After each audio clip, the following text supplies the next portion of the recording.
Wake up, go to school or work, come back, you're already drained from the long day of work you just did, so you decide to relax and scroll on TikTok or hop online to play some video games with the lads. But what about that work that had to get done? It's in the back of your mind, but you're way too tired to do that right now. Surely later. Later comes and you decide to sit down to actually get the work you've been procrastinating done.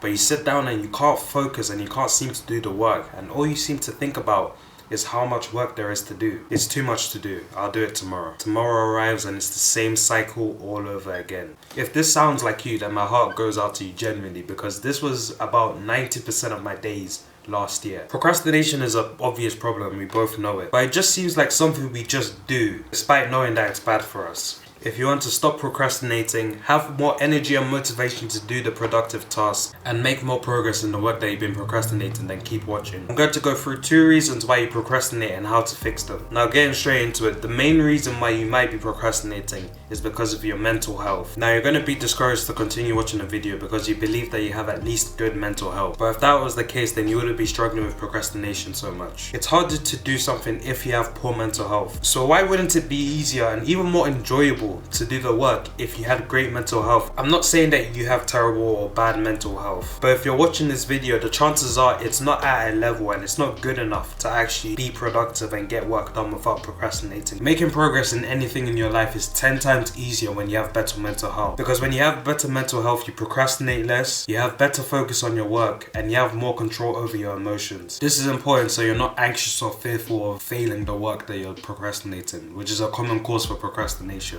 I won't waste your time. There's a lot of research and everything, but the 3 best ways that I found helped me improve my mental health: daily exercise, meditation, and gratitude journaling. I have a video on meditation and mindfulness practicing that I'll put on a link somewhere on the screen. There's plenty of videos on YouTube, and I'll probably post some videos in the future about those other things as well. But those are the main 3 things that if you can do, then you'll start seeing your mental health significantly increase, especially gratitude journaling. Okay, so that was the first reason why you procrastinate, and if you just improve your mental health, you'll find yourself being more productive and you'll have less of an urge to procrastinate. In fact, you'll have the urge to do the work and be productive when you have better mental health. Now, the second reason why you procrastinate is more scientific and it requires more detail, so I need you to actually focus and pay attention so you can understand. Now, I said in a previous video that dopamine and instant gratification, so the bad habits that you do, negatively impact you, but I never went into too much detail about how they negatively impact you. You remember back in school, specifically science lessons, when you were working on wavelength diagrams, you know,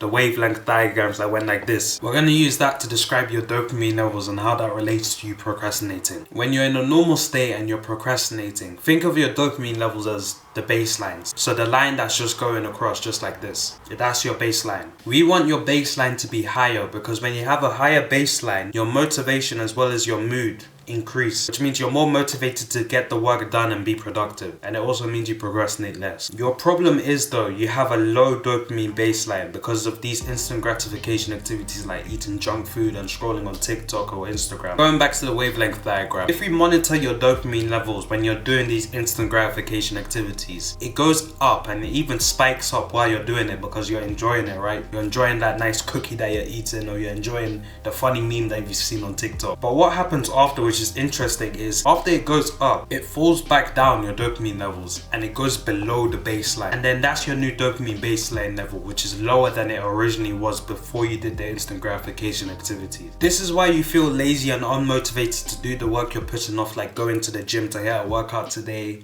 or doing the schoolwork or assignment work that you've been set. And if you're feeling lazy and unmotivated and you're like, oh man, I don't have energy for anything, then it's a really big sign that you're overindulging in these instant gratification activities. So your dopamine levels have just kept on going down and down and down because you're doing these instant gratification activities so much. You're just in this state where you're just not motivated or you're not excited to do anything anymore. This is why people who've done nothing but smoked weed or jacked off or played video games for years are depressed, because their dopamine levels are so far down below. Their dopamine levels are completely burnt out. Thankfully though, we can reverse this. How exactly? Let me explain. Going back to the graph one more time, we already know that if you do instant gratification activities, initially your dopamine levels spike up, but they come back down and below the baseline, which is your new baseline level. Now, if you were to do something hard and challenging, like a hard workout, or if you were to do like a really intense studying session, you'd imagine that your dopamine levels go down, right? And you'd be correct. As you're doing a hard hard task or you're doing something which is physically challenging or mentally tough, the dopamine levels go down slightly because you're not enjoying it, right? But what's interesting is it spikes up. There's a big spike in your dopamine levels after you've completed the task. Doing the hard task, and then that's your new dopamine level.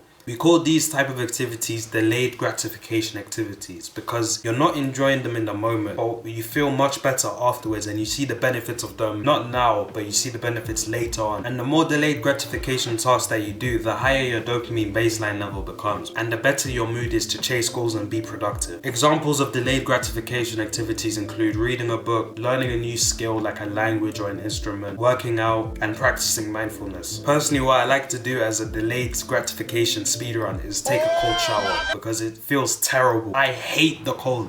Like, oh my, it's literally as if I'm taking freeze damage, literal freeze damage from taking a cold shower because it hurts that much for me. But every time I hop out of that shower, I feel more energetic and I feel more motivated to get work done because my dopamine levels all of a sudden spiked up after doing that cold shower, and I'm in a better mood to focus and get work done without procrastinating. Back in 2021, I was a complete bum. I was so lazy. We had just come out of lockdown where there was no work to do and we were just at home all the time from being in college and having all of these assignments to do and everything. I wasn't used to having this amount of a workload in such a short amount of time, so my motivation dipped and I started procrastinating my work and leaving it till the last minute to do it. Even though I knew that I needed to do it, I was just being lazy. It wasn't until I started to improve my mental health and do these delayed gratification activities that I had the motivation and drive to do the work instead of procrastinating. By the time I finish the work and I've completed it and everything, I get hit with the biggest wave of like satisfaction and almost freedom. You know that feeling that you get after like a long workout or when you finally finish that assignment that's like 3,000 words. It's much better than procrastinating and feeling bad about it. What I'd say though is don't start implementing all the mental health habits and delayed gratification activities right away, because they do take some time to get used to and get good at. And if you're doing them all at the same time, trying to get good at all of them, you're going to get overwhelmed and lose motivation. Choose one from each. For example, mental health, start gratitude journaling daily. Just write a couple things in your journal. Just jot down some things that you're grateful for every single day and you start feeling the benefits of that. For delayed gratification, you can, for example, learn a new skill for 10 minutes every single day. And then do these every day for a week, and then you can start implementing the other ones, like exercising and reading. And before you know it, you're this super productive person that has a lot of work to be doing. Everyone's like, oh wow, how's this guy so productive? You just have a lot of delayed gratification and mental health habits that you're doing. Back when I started self-improvement, I started with going on a jog or a walk every single day and also learning Spanish for 10 minutes every day. And I saw my motivation and drive to do other productive things suddenly increase because it was momentum building and there was like this productivity snowball. And I suddenly wasn't procrastinating anymore. Mi español está oxidado, pero suscríbete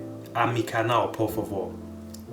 Let us not become weary in doing good, for at the proper time we will reap a harvest if we do not give up. Galatians 6 verses 9. This is a verse from the Bible, and I think what it means is we should do the work now and not put it off and be tired and not be productive. Because the sooner that we do it, the faster that we reap the benefits and reap the rewards of doing that work, instead of procrastinating and putting it off. I hope you gained some value from this video. If you did, then leave a like on the video and subscribe if you haven't already. Share this video to someone who might need it. I'd be very grateful. I'll see you in the next video. Learn as much as possible and take action. Take care, bro. Give me a spot.